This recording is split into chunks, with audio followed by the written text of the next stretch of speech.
Giro Perfil está começando e o assunto do programa de hoje é sério, gente. O caso Brumadinho. Quando rompeu a barragem da Vale, Brumadinho foi destruída. E a gente teve uma equipe do Corpo de Bombeiros aqui de Varginha que fez parte do resgate dos corpos em Brumadinho. Giro Perfil está começando agora.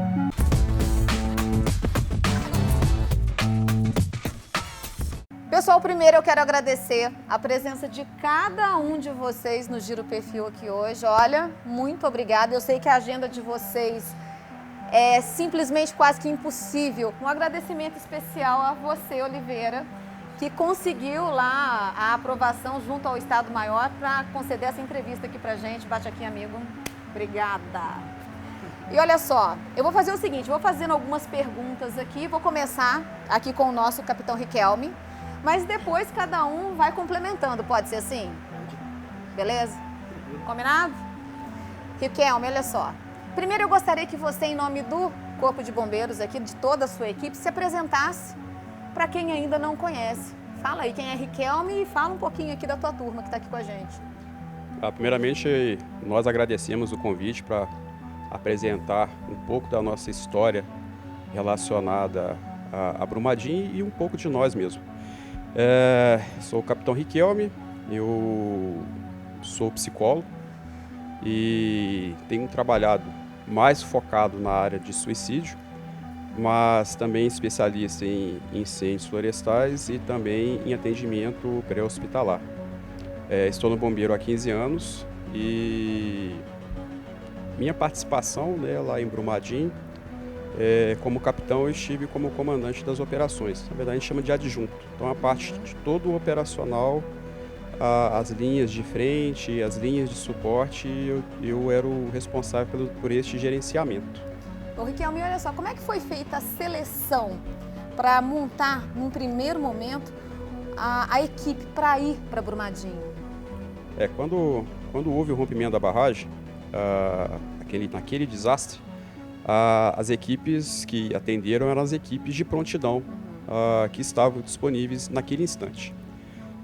A chegada ao local foi verificado a real situação, né? O número de pessoas afetadas, as vias afetadas, e aí houve então um implemento da operação. Então aquilo que até então entrou como uma ocorrência cotidiana, né, com equipes convencionais, passou-se a utilizar equipes ainda no mesmo dia, né, de equipes especialistas. Então nós passamos a enviar equipes de bombeiros especializados em socorro a vítimas de enchentes. Houve um emprego de equipes do Canil, houve emprego de aeronaves, então já passou a ser uma equipe mista de especialistas naquele cenário. Mesmo naquele lamaçal de Brumadinho, os cães conseguem de fato ter um faro bom para identificar os corpos? Isso realmente acontece? Total certeza. Os cães fizeram e estão ainda fazendo um belo trabalho.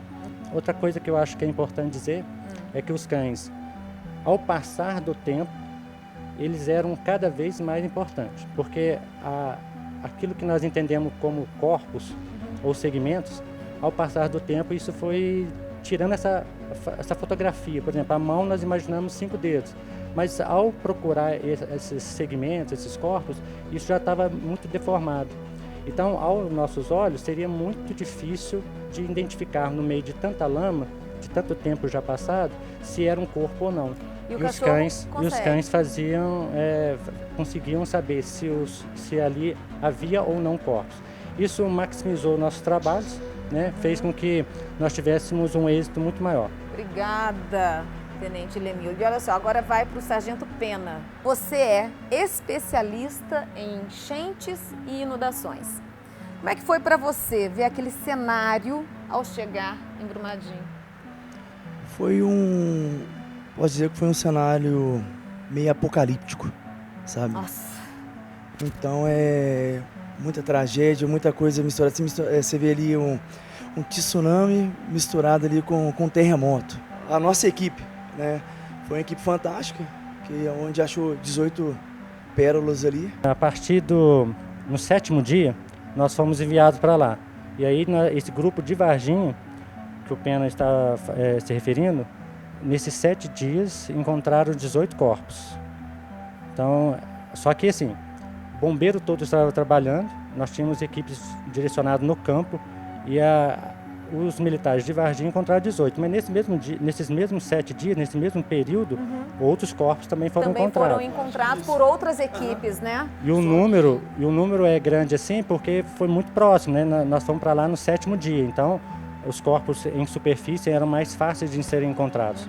Como o capitão falou, ao passar do tempo, esses corpos começam a diminuir e o trabalho também para encontrar outros corpos começa a ficar mais difícil. Mais difícil. Bom, minha próxima pergunta agora, Tenente Oliveira. Posso? Vamos lá. Você foi responsável por comandar as operações da equipe aqui de Varginha. Para a gente ter uma ideia, explica mais sobre esta função dentro dessa equipe que você teve que estar atuando. Então, Alessandra, nesses 4 ciclos, né, que eu estive em Brumadinho, todos esses 4 ciclos eu atuei como auxiliar de operações, que é subordinado a um capitão, conforme o capitão Riquelme disse, né? Então, no popular, eu era o pai destes militares. Certo. Então, todas as demandas que eles tinham, eu pedia que eles reportassem a mim. Então, a parte de EPIs, a gente conferia em loco, porque o militar está sujeito, né, ali ao minério, né, a inalação, ao contato direto. Então, a gente conferia realmente se esses militares estavam utilizando corretamente. E os rodízios que eram necessários, né, a gente fazia. Para manter a saúde física, né, Exatamente. das pessoas que estavam ali atuando no resgate. Né? Exatamente. Além disso, pelas manhãs, né, apoiava os capitães nessa parte motivacional. É curioso que havia assim uma competição saudável, por assim dizer, que todos, sem exceção, todos os militares estavam realmente comprometidos com o trabalho. Então havia algumas frentes de trabalho que no dia não conseguiam localizar segmentos e outros conseguiam vários segmentos no mesmo dia. E por vezes alguns militares ficavam tristes, né? E aí, conforme o capitão também disse, esse trabalho psicológico, por mais que a gente não é especialista, né, na parte de psicologia, a gente procurava fazer, de motivar diariamente esse militar. Agora eu vou para Cabo Marcela. Cabo Marcela. Marcela, minha pergunta agora é para você. Como bombeiro feminina e mãe, como que é manter a conduta firme diante daquele caos que você presenciou? Então, eu costumo dizer que a minha percepção sobre o desastre, a minha percepção sobre a magnitude do que aconteceu em Brumadinho, ela tem, para mim, 2 vertentes. Por quê? Quando aconteceu o desastre, eu estava em casa, de licença maternidade. Uau. Então, naquele primeiro momento, quando eu vi aquelas cenas, entendeu? Passando em Jornal Nacional e a gente recebendo vídeos e áudios, né, no WhatsApp, eu só pensava nas famílias, eu pensava nas mães, porque eu como mãe, você é mãe, você sabe do que eu vou dizer, né? A gente quando se torna mãe, a gente pensa primeiramente nisso, né?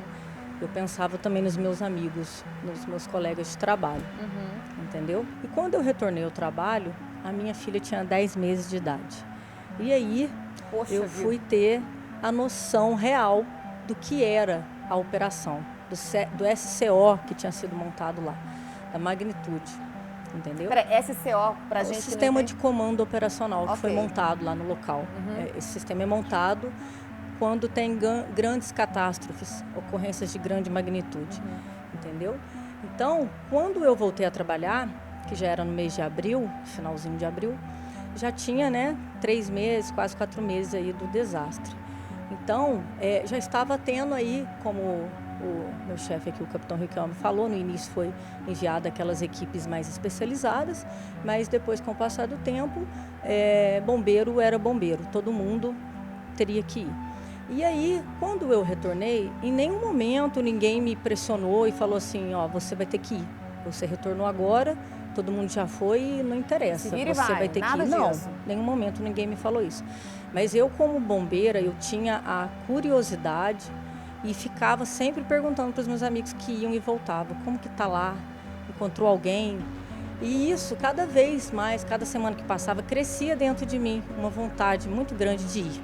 E quando você chegou Entendeu? lá, qual foi o teu sentimento na hora que você viu o cenário? Então, quando eu finalmente fui, que aí eu esperei minha filha completar 1 ano, e aí eu dei meu nome, me voluntariei para ir. Quando eu cheguei na minha frente de trabalho, eu fiquei no terminal de carga, que era de frente para a barragem, de frente mesmo, sabe? E eu vi a altura dela, assim, e eu confesso que eu tive uns 5 minutos de paralisia. Eu fiquei parada olhando e vendo, entendeu? E aonde eu estava ali, que eu fiquei num local onde todo mundo teve acesso às imagens, que é aquela imagem famosa de cima do andame, Rodou o mundo essa imagem, tipo um andaime, onde filmava tudo. Então, dali onde eu estava, eu tentava entender aquele vídeo que eu vi quando eu estava lá na minha casa de licença, e eu olhava aquilo tanto aquele buraco que estava ao final, uma mata, que todo mundo falava que ninguém via aquela mata de tão alta que era a barragem. E aí eu fui vendo o caminho que aquela lama fez, e aí eu confesso que eu fiquei impressionada com o tamanho. Com o tamanho entendeu? do desastre, Com né? o tamanho. Ao final do dia, quando eu liguei, fazia contato com a minha família e via minha filha e tudo mais, eu pensava só na minha família, eu pensava no trabalho, no sangue, na raça que os meus colegas tiveram, estava todo mundo ali dando, entendeu? E no que aquilo ali estava significando para as famílias das pérolas, né, das joias que ainda não tinham sido encontradas. Minha pergunta agora vai para você, Paulo Esteves. Você é muito meu amigo, tem que ser Paulo Esteves. Como é que funciona a questão dos rodízios? Porque ainda existem as pérolas desaparecidas, né? Como é que é feito o rodízio das equipes que vão para Brumadinho? Como é que vocês se organizam? Hoje a gente já está repetindo, né, a ida para a operação, e geralmente é o voluntário. Então já tem a escala normal, alguém vai ter que ir, mas a gente faz como voluntariado, a gente se voluntaria para voltar, né? Na época que eu estava lá, eu fui 3 vezes, foi 3 ciclos, né? E a gente é um ciclo de 7 dias e descansa 7 dias. E é muito necessário esse ciclo para o descanso da gente também, porque ali é um trabalho que você se dedica, você vai entrar de corpo e alma. Depois de mais de 1 ano, ainda estamos levando a esperança para as famílias. Para as famílias. Que bacana. E vamos continuando. Vamos continuar. Pessoal, eu tenho um quadro aqui no programa que se chama Bate-Palavra. Eu falo uma frase ou uma palavra e vocês vão me responder com uma única palavra. Vocês topam participar? Sim. Ótimo. Marcela, pode começar com você, amiga? Então vamos lá. Marcela, amor. Família. Riquelme, família. União. União. Pena, Deus. Tudo. Bacana. Paulo, vidas. Salvar. Salvar. Oliveira, fé. Meu norte. Ok. Corpo de Bombeiros. Uma palavra só? Sim, Heróis. bacana. E o nosso amigo que estava quietinho vai responder pra gente agora. Salvar vidas. Bom tudo. Bacana. Pessoal, eu quero muito agradecer a disponibilidade, o tempo, o carinho de vocês em poder vir no nosso programa, no Giro Perfil. Quero agradecer, em nome do Estado Maior, ter liberado toda essa equipe para estar aqui presente junto com a gente. Quero agradecer a família de vocês pela coragem que tem em assumir um trabalho tão grandioso como esse. porque vocês fazem parte do Corpo de Bombeiros, mas não são só vocês, as famílias de vocês estão envolvidas neste processo. Então, eu agradeço em nome do nosso capitão aqui presente, a toda a equipe do Corpo de Bombeiros de Varginha, a toda a equipe do Corpo de Bombeiros de Minas Gerais. O trabalho de vocês é sensacional, o trabalho de vocês é enriquecedor, é exemplar. E fica aqui um registro especial do Giro Perfil a todos esses bombeiros que têm a disponibilidade, a coragem e a competência de fazer um trabalho tão nobre como foi feito em Brumadinho. Então, uma salva de palmas para todos vocês. Giro Perfil vai ficando por aqui. Muito obrigada pela sua companhia. Não se esqueça de se inscrever no nosso canal Perfil WE e na semana que vem estarei de volta com outro Giro Perfil cheio de conteúdo para você.